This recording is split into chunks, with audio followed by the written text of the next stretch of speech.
Здраво и добро да сте уште едно видео, каде што ова видео ќе збориме за вонхромозомално наследување. Односно, до сега зборевме дека имаме клетки и дека во клетките имаме јадро и имаме цитоплазма, значи цитоплазма е ова ќе обоиме со зелена боја. И во јадрото се наоѓа генетскиот материјал, ќе обележиме со бела боја, и дека од тој генетски материјал се има гени кои кодираат и прават одредени протеини и се одвиваат сите процеси, тој генетски материјал се наследува, дали рековме како организиран во хромозоми. Но всушност при наследувањето учествуваат и други екстрануклеарни, значи надвор од јадрото елементи, односно цитоплазматични наследувања. Значи ко ДНК да имаме внатре од цитоплазмата, така? Ко таа да е од и имаме ДНК која е од цитоплазмата и која е независно од нуклеарниот ДНК. Зашто ќе збориме во ова видео? Сега да спомнеме дека екстрануклеарниот материјал на клетката кој содржи ДНК и кој се јавува како носител на цитоплазматично наследување е наречен плазмон. Значи ова е наречено плазмон и сега ќе видиме кај всушност е складирано. Значи ова е плазмон. А додека гените кои се наоѓаат во овој плазмон, да речеме дека тука имаме некој ген на тој плазмон, се плазмогени. Така, значи плазмогени.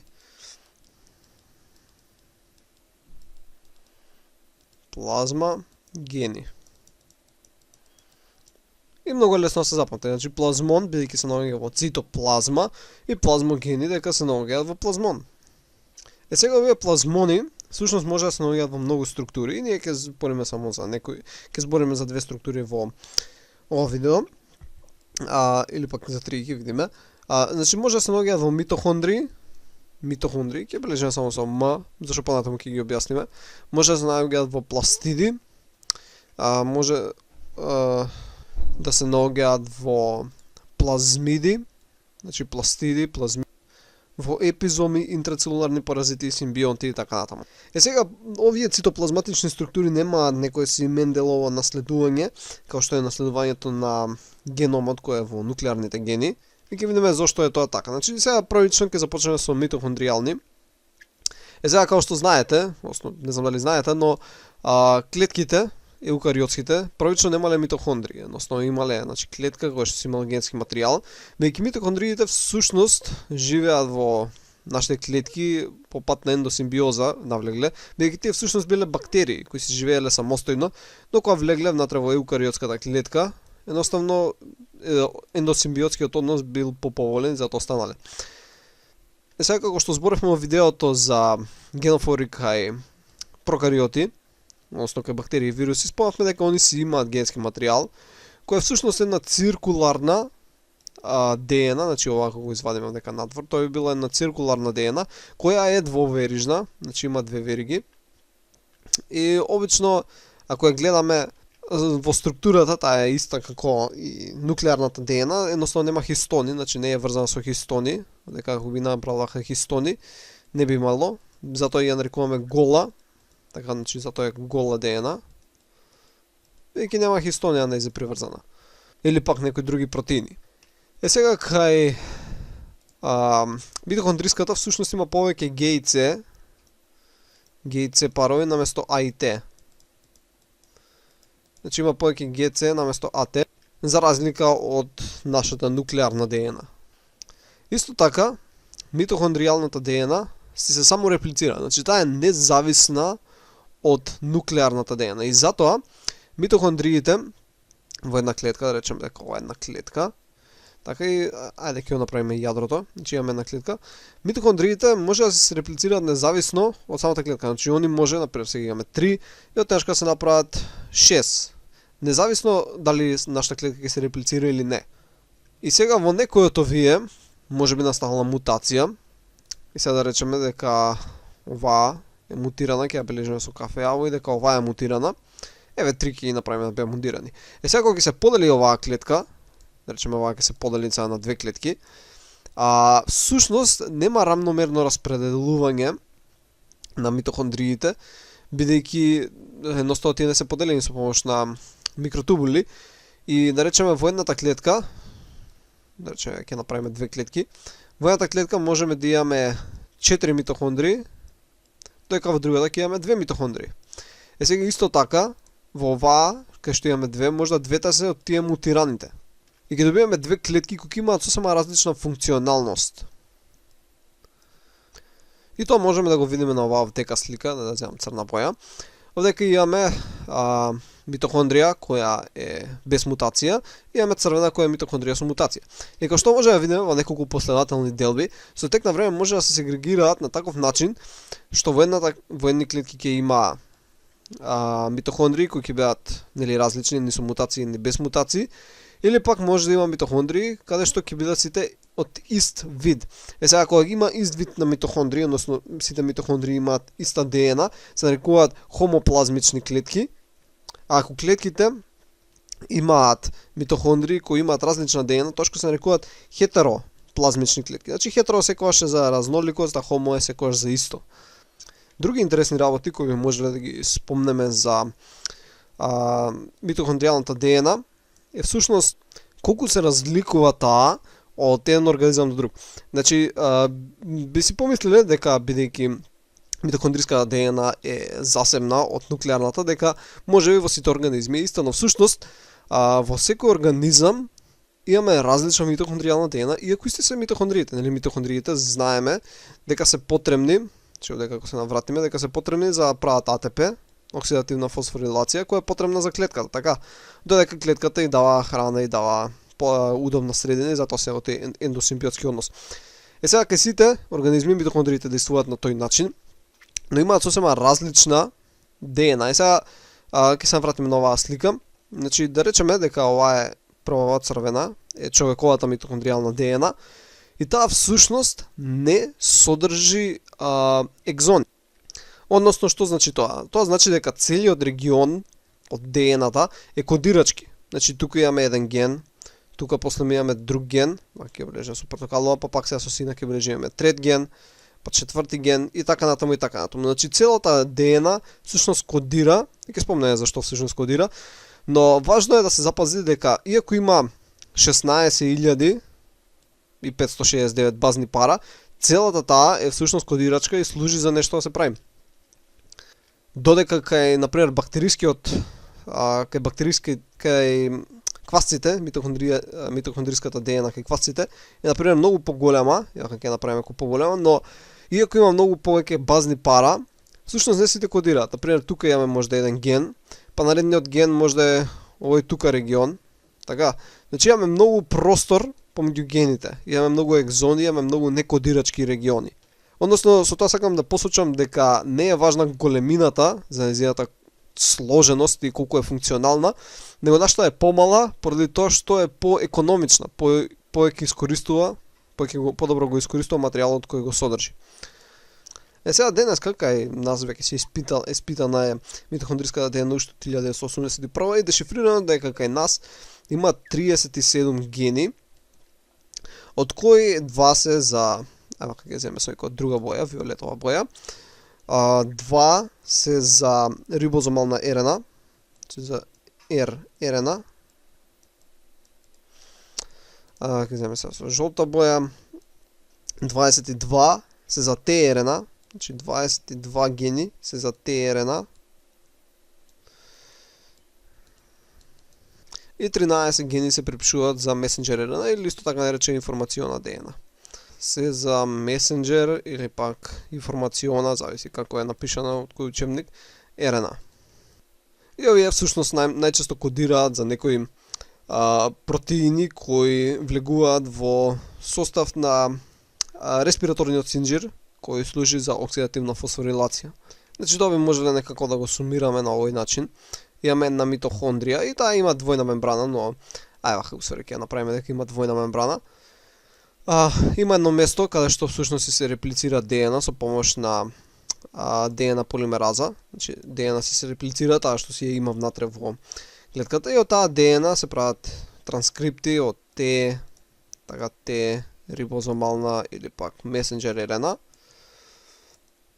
со помош на РНА полимераза и со помош на инициацијски фактори за на крај да се добијат протеини. Така, чии протеини всушност да се за самото користење на митохондријата, иначе се вметнуваат во внатрешната мембрана на митохондријата со цел да учествуваат во редокс процеси. Некои други интересни работи да спомнеме за митохондриската ДНА, бидејќи ја бележим исто така, не знам дали спомнав, МТ-ДНА, митохондриска ДНА. И таа всушност е составена од два ланци. Значи имаме, ако направиме вака како еден ланец, имаме уште еден ланец, бидејќи нормално е двоверижна. Така, значи имаме два ланци од ДНА. И всушност едниот се нарекува тежок ланец, другиот се нарекува лесен ланец. Као што можеме да видиме овдека на слика, значи имаме лесен ланец и имаме тежок ланец. Сега, некои други екстра работи што можеме да спомнеме за митохондриската ДНА е во врска со кодоните. Значи рековме дека кодира 37 гени, дека нема екзони, така. И тоа кај луѓето. Сега интересно е исто друго дека кодоните УАГ, УАА, АГА и АГГ не може, тоа треба да биде одвоено, да бидат препознани од страна на митохондриските ТРНА, имаат улога на стоп кодони. Кај нас, во нуклеарната ДНА, стоп кодони се УГА, значи УГА, вака, само ќе позначам еднашка, УГА, УАА и УАГ. А овдека, стоп кодони, кај митохондриската, се исто така АГА и АГГ. Тие се, еве ги овдека, АГА и АГГ. Така што они не кодираат за аргинин. Исто така кај нив УГА не е стоп кодон. Значи ова дека горе што го преликов, УГА кај нив не е стоп кодон, туку него кодира за триптофан.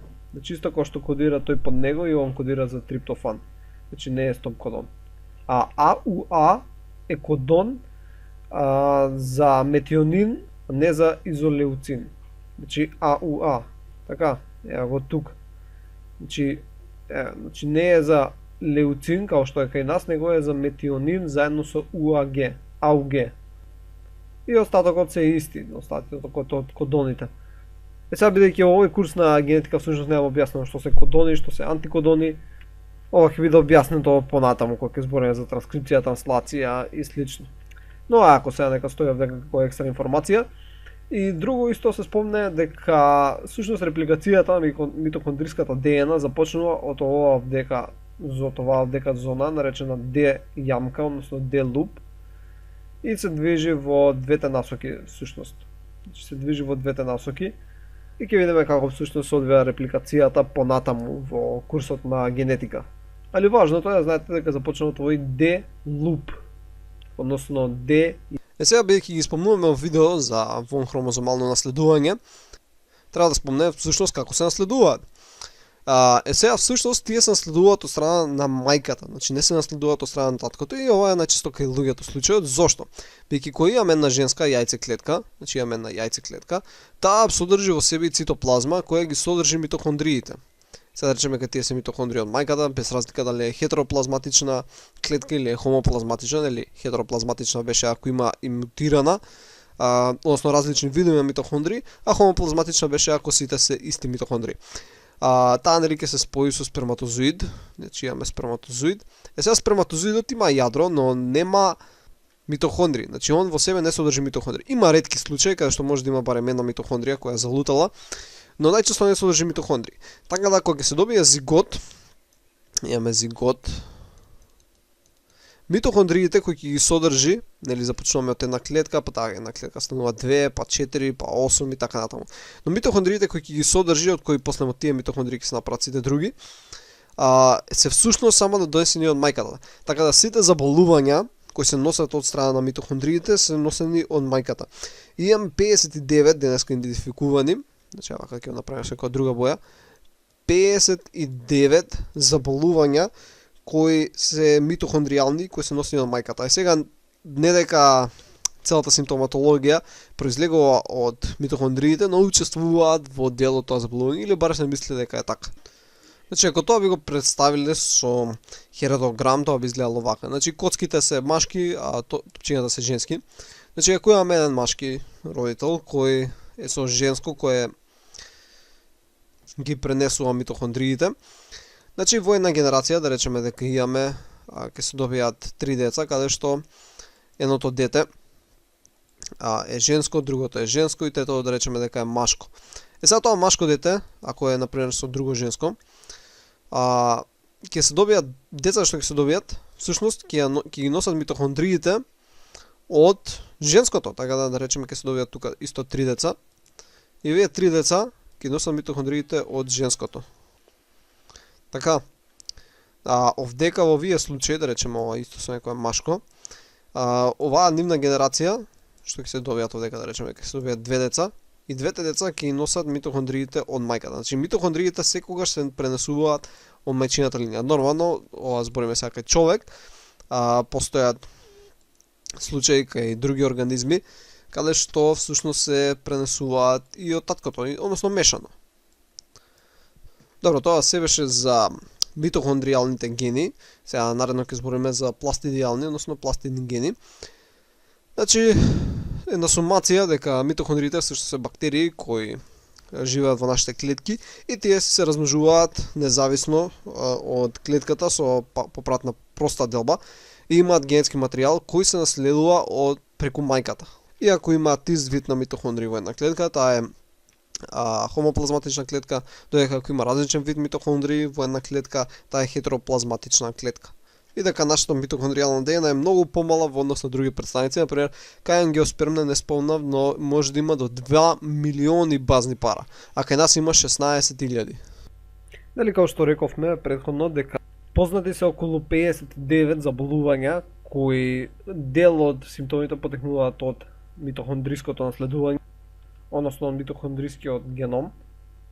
И има еден начин на кој всушност се правили истражување каде што се забележало дека настануваат мутации, настануваат проблеми фенотипски на целиот организам ако настануваат проблеми во митохондриите.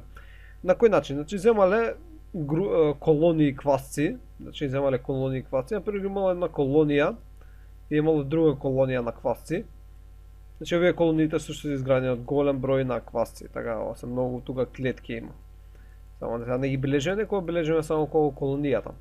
Сега, кога земале една од овие клетки, виделе дека овие, например, се големи клетки, големи квасни клетки, додека овие, со портокалова боја, биле помали квасни клетки. Сега, зошто било тоа така? И приметиле, сватиле, со број на анализи, дека митохондриите им се различни.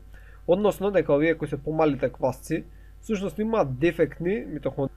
Не дефектни, него има некоја мутација, значи мутација,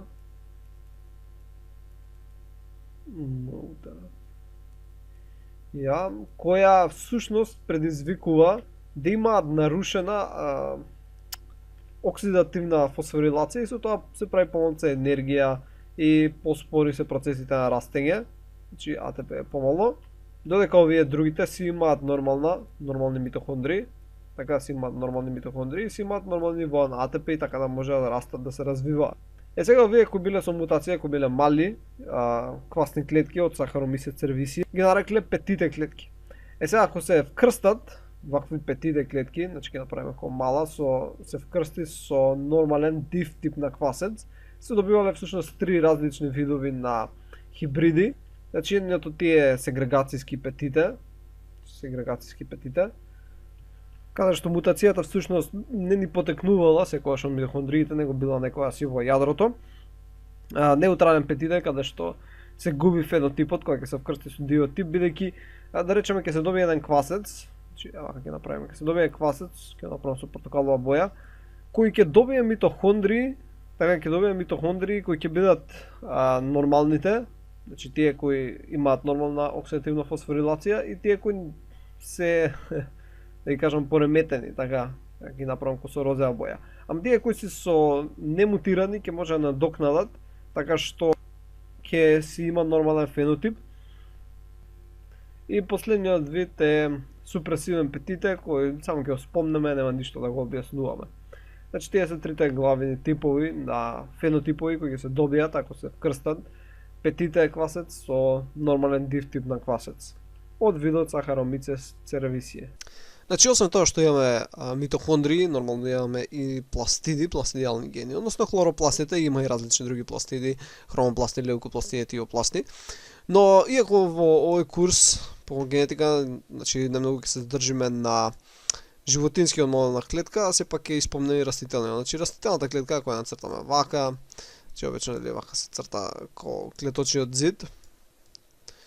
И нели внатре имаме цитоплазма и кај нејзи имаме исто јадро, имаме и факуола и многу други елементи, но важното е дека освен митохондрии имаме и пластиди. Значи пластидите, односно хлоропластите ќе речеме, се доста сложени структури за кои нема сега да збориме, но едноставно да се каже дека и во нив всушност се наоѓа генетски материјал, ќе направиме вака, но не е секогаш циркуларен, значи може само да се фрагменти од ДНА кои се наоѓаат во нив, бидејќи и они всушност потекнуваат од бактерии по пат на ендосимбиоза, влегле во клетките и едноставно сме добили растителни клетки. И кај нив најчесто, исто како кај и животните, како што се пренесува митохондриите, значи и пластидите обично се пренесуваат од страна на мајката, но некогаш се пренесуваат и од страна на таткото. Така кај растенијата има некоја си разноликост во однос на пренесувањето на пластидите и правени се експерименти за ова да се докаже. Но интересно е дека има случаи каде што се пренесуваат и од мајката и од таткото. Значи и од мајката и од таткото. Значи не се пренесуваат од еден посебно, него се пренесуваат од двете. И овие примероци што ќе се добијат се наречени цитогети. Значи цитогети. Имаме еден интересен ефект со растението Mirabilis jalapa, каде што всушност, иако сите клетки кои го граат ова вдека растение имаат исти генетски состав во јадрото, пак има делови кои например гледаат оваа вдека гранка е целата зелена, додека оваа вдека гранка е целата бела. Тоа е зошто бојата всушност произлегува од пластидите кои се наоѓаат во цитоплазмата. Така што ако сме започнале со една клетка која била ваква, така има и бели и зелени пластиди, така да делот дека е мозаик. Значи имаме и бели делови на листоите, имаме и зелени делови на листоите. Додека во даден момент, например, првата клетка што била вдека за ова гранче, така, црна боја ќе земеме, првата клетка која била вдека за ова гранче, случајно при делбата се направила целата со зелени пластиди, така да целата гранка што се добила од таа една клетка станала зелена, така значи целата гранка вдека станала зелена, додека исто се случува во оваа клетка вдека, значи при делбата се добила една клетка која била целата бела и од таа клетка понатаму настанала целата оваа бела гранка. Односно со ова така се укаже дека без разлика тоа што целиот генетски материјал, значи на целото растение е ист, сепак има различна фенотипска боја на дадени гранчиња и слично, баш поради цитоплазматичниот состав, односно составот на пластиди. Сега всушност ако се земе од ова гранче белото, така да, со црна поздина, се земе од белото гранче, со бела боја, се земе од белото гранче, растението што ќе порасне ќе биде пак со бели хлоропласти, мислам такво растение не може да преживее, ќе умре, но едноставно ќе се пренесе ефектот на бели пластиди. Ако се земе делче, гранче од зеленава гранка и се засади да порасне растение, растението ќе биде целото зелено. И ова исто така нели поврзано со пластидите, со цитоплазматично, со вонхромозомско наследување на фенотипски карактеристики. Сега ќе спомнам малце за гени кај паразити и симбионти, односно наследување по пат на инфекција.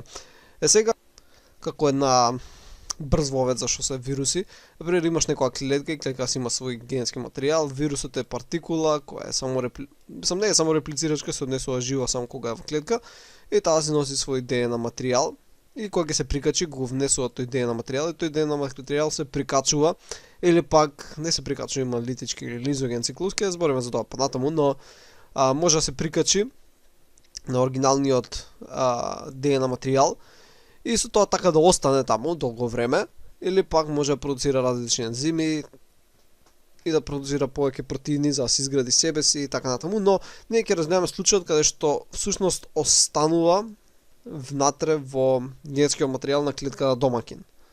И ако остане внатре, тоа може да се пренесува во текот на наредните генерации. Така да би добиле две клетки и тие клетки ќе си го имаат својот генетски материјал, но плюс ќе остане генетскиот материјал од вирусот. Значи се наследи генетскиот материјал кој не бил од првичните хромозоми. И ова дури може да се случи ако и во цитоплазмата, да речеме во цитоплазмата се наоѓа и сега ќе заврши, тој ќе се реплицира, да речеме ќе се добијат две единки, потоа две копии на таа ДНК и потоа по случаен избор може да се најде во двете. И ова може да носи различни фенотипски промени. Сега ќе спомнеме за некои интересни појави, например кај дрозофила меланогастер. Значи тоа е еден од наиспитуваните организми во молекуларна биологија и генетика. Значи дрозофила меланогастер. Каде што обично во најчести случаи дрозофила, ќе се зема вако нормална единка, не е чувствителна на CO2. Значи CO2 ќе го направиме како нека божемски газ, не е чувствителна, значи не му врши многу дали е сколемена или е намалена концентрацијата на CO2, додека кај одредени единки е најдено дека всушност, да речеме некоја друга единка, CO2 многу е важно, односно не е важно дека има голема чувствителност и дека при мало присуство на CO2 умираат овие единки во рок од неколку секунди. Зашто било причината? Всушност направиле тестирање каде што земале клетки, значи земале дали спермална клетка од оваа единка и земале јајце клетка од оваа единка и всушност го отстраниле генетскиот материјал, значи тука имало некој генетски материјал, го отстраниле тој генетски материјал, ставиле нормален генетски материјал, да речеме оваа и друга исто нормална единка, и таа има нормален генетски материјал, го ставиле во јајце клетката и сега ги споиле, така? Сега ако чувствителноста на CO2 се наследува преку хромозомите, тогашка треба зиготот што ќе се добие, така да речеме некоја си трета единка, треба да биде нормален, беки го има, да речеме дека со зелена боја ги бележиме тој генетски материјал, а тој беше нормален. Нели, споивме две единки всушност кои имаат нормален генетски материјал. Дали оваа единка која не беше чувствителна на CO2 и земавме генетски материјал исто од единка која не беше чувствителна, го вметнавме внатре во јајце клетка на чувствителна на CO2, така да резултатот што ќе се добие би требало да биде клетка која нема биде чувствителна, така. Но всушност откриле дека и клетка нова што се добива, така иако го има генетскиот материјал од здравите клетки, повторно е чувствителна на CO2. Значи ако се зголеми концентрацијата на CO2, таа умира.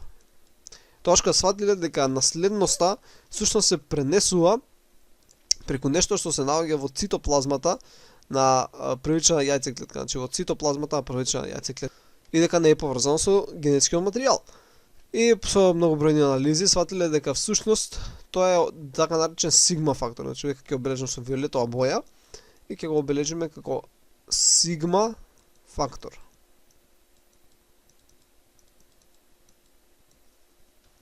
Кој понатаму се одредило дека всушност доаѓа од рабдовирусот, кој го носи овој сигма фактор преку РНА. И за да се потврди, овој сигма фактор бил ставен внатре во нормална клетка, че бил ставен внатре во нормална клетка и таа клетка станала чувствителна на CO2. Така да сигурно е дека тој сигма фактор предизвикува чувствителност на CO2. Друг сличен пример е најдено кај одредени популации на исто дрозофила, ама дрозофила вилистони, биле издвоени женски индивидуи од потомството, каде што секое потомство, да речеме дека ова е женска индивидуа, направиме вака, секое потомство што таа го давала, секогаш било женско. Значи давала само женско потомство. И откриле дека тоа е поради одреден инфективна спирохета која се наоѓала во нејзината цитоплазма, да речеме вака ќе ја направиме кој спирохета. И сега не се знае зошто, но кога ќе се создадел ембрион за машко, да речеме тука се создаде ембрион за машко, тој изумирал. Значи уште во ембрионалниот развиток изумирал, така да не дека машки не се создавале, но тие изумирале уште во ембрионалниот развиток, така да се раѓале само женските.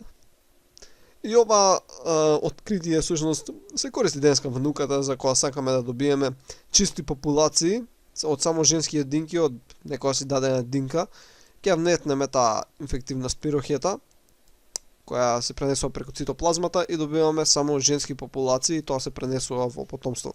Сега ќе земеме еден последен пример за параметриум, каде што Забележано измешале две култури, значи земале парамециуми 2, така и сега ги измешале и виделе дека едниот всушност преживува додека другиот умира. И сватиле дека всушност произведува, виделе дека едниот парамециум произведува еден вид токсин кој се нарекува парамецин и пробале да откријат зошто се произведува тој токсин. И нашле дека всушност внатре во тие парамециуми има така да речени капа фактори или честици кои, ако се наоѓале во цитоплазмата, биле одговорни за синтеза на тој токсин. И овие клетки ги нарекале килер клетки, убици, а додека другите биле сензитивни. И сега приметиле дека ако разменат цитоплазма, дел од цитоплазмата, ќе ја бележиме дека со зелено, од убиецот во сензитивната клетка ќе стане имуна на овој токсин, иако таа сензитивната сама нема да продолжи да го продуцира. И откриено дека всушност треба да има околу вакви 400 капа фактори кои се наоѓаат, значи вакви 400 капа фактори да се наоѓаат во цитоплазмата за таа да може да биде килер парамециум. А колку долго ќе остане овој фактор, капа факторот, во цитоплазмата всушност се регулирано од некои гени, K-S1 и S2 гени, но дека е например земен K генот, кој што имаме доминантни или рецесивни алели, кој всушност, ако е хетерозигот, хетерозиготите кои ќе се спојат може да дадат нели 50-50, хомозиготи кои ќе бидат убици и хетерозиготи кои ќе бидат сензитивни. Сега тие може да ќе наследат овој капа фактор, но ако ги немаат гените за опстанок на тој капа фактор кој се наоѓа од цитоплазмата, тие ќе станат сензитивни, значи нема да бидат убици. И сега како за крај на ова видео ќе збориме за една појава која се нарекува машка стерилност. Нормално ова е кај растенијата. И констатирано е дека има некои растенија, да речеме ќе обележиме растение А, каде што или вака ќе земеме, ќе обележиме со зелена боја, имаме растение А кое продуцира обично зашто голем дел од растенијата се хермафродити, значи имаат и машки и женски полови органи. Но има некои растенија кои продуцираат здрави женски јајца клетки, но не продуцираат машки поленови, нели, зрна. Значи не продуцираат тоа. Сега се открило дека всушност тоа е поврзано со одредени рецесивни гени во јадрото и посебен тип на цитоплазма. Сега ова како го заклучиле дека има фактори кои се пренесуваат во цитоплазмата кои пренесуваат машка стерилност, бидејќи земале една единка, значи ова ќе биде слично како преска со дрозофила и со сензитивност на CO2, значи земале една јајца клетка од една женска единка и ја спариле со нели машко поленово зрно од единка која што била, да речеме, нормална. Значи ова да речеме тука дека ќе обележиме дека е растение Б, и растение Б продуцира и женски и машки единки, така да тоа има нормален геном. Сега геномот, овдека да речеме дека е нормален геном, а овдека кај ова ќе направиме косо портокалов дека тој геном продуцира само женски јајцеклетки, а предизвикува машка стерилност. И сега се види дали е стварно геномот, го отстраниле овој геном, значи го отстраниле и внеле повторно нормален, наводници нормален геном од единка која произведува и машки и женски и го ставиле на тоа место. Така. И ги вкрстиле единките и единката што се добива како резултат на ова, да речеме од овие две, ќе добиеме една единка и таа една единка, дали е машко или женско, не е важно, ќе го има тој геном. Значи ќе има генетски материјал кој потекнува од, да речеме, Б единката, која треба да даде и машки и женски единки. Но оваа единка повторно дава само женски единки. Поради тоа се заклучило дека има некој фактор кој се пренесува од цитоплазмата, да речеме овдека ќе го направиме со жолта боја, некој фактор кој се пренесува од цитоплазмата и сега тој се пренел кај оваа единка, која предизвикува таа машка стерилност. Сега ова најчесто е неполно, бидејќи растенијата треба да имаат и машки и женски полови органи, но некогаш се користи во пракса за правење на одредени експерименти, каде што потребни се само женски единки, односно женски полови органи. Денеска се најдени гени во растенијата кои може да ги потиснат овие цитоплазматични фактори на стерилност и да повратат фертилноста кај растенијата, значи ова може да се врати, овдека може да се врати да продуцира и машки полови органи, но во ретки случаи. Значи постојат некои гени кои може да го оправат ова, но не кај сите растенија. И овој фактор всушност се смета дека се некој всушност плазмид. За плазмиди ќе збориме некогаш ако збориме за генски модифицирани организми. Или можеби ќе збориме во генетика. Добро, тоа беше се за ова видео, значи на почетокот на видеото нели зборивме за митохондрии, сега зборивме за пластиди, за паразити, одредени вируси, кај парамециум, дрозофила меланогастер, како всушност утврдиле дека има некои цитоплазматични фактори кои се пренесуваат, а не е тоа од генетскиот материјал.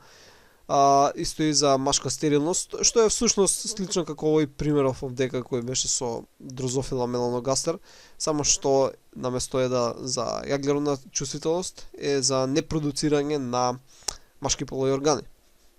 И тоа беше се за ова видео, ќе се видиме во наредното видео. Довидување.